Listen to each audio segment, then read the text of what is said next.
Welcome back to Travel and Tales. In this final episode from Grand Palladium Vallarta, we're getting real, like honest resort opinions real. Plus, we've got a few tips and tricks to help you plan smarter, spend wiser, and maybe avoid learning things the hard way like we did. Now let's check in with Janelle, who went on a quest to get American change.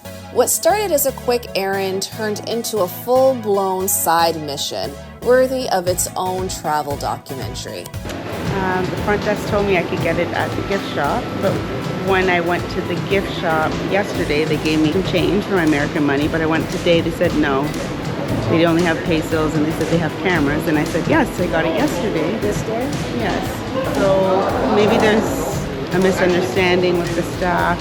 Some staff give it, some staff don't, but it would be nice if they had a place or someone who could give change. They only take American dollars, but they don't have American change, which doesn't make sense. They only have pesos, so that doesn't make sense right there. What is sense? But I'm sure everybody here buys stuff in American, so the US dollar, so they must have it, they just don't want to give it, which is fine, but just say that. Don't say you don't have it when you do.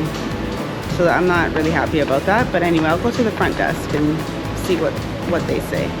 So if nobody can give change, or the ATM's not working, I can't get change anywhere, then nobody's gonna get a tip then, because I'm not gonna be giving 20s out.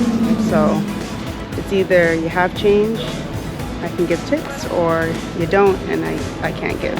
Looking for change. I got my change from the bartender, So it's a good place to come? CC. I didn't say all that, I just said I got my change. Oh, here's a tip for you.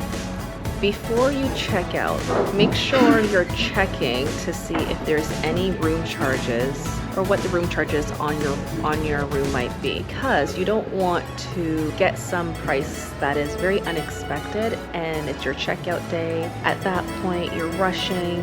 You might just end up paying something that you do not agree with. So check continuously to see if there's any unwanted or unsolicited charges to your room.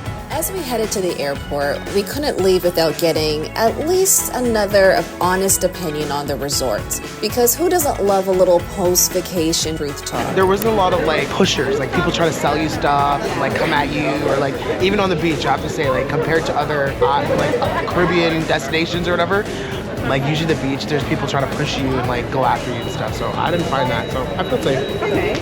And you left the resort? I did. Okay. Yes. And how did you feel leaving the resort? So I took a taxi. My sister and I got an Airbnb in Puerto Vallarta, this actual city. And I felt very safe.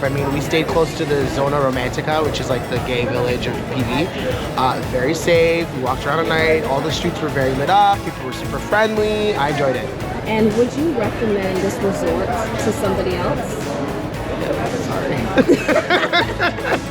To be fair, I just feel next time I come to PV, I'm gonna stay in the city because it's just the food is better, it's more authentic.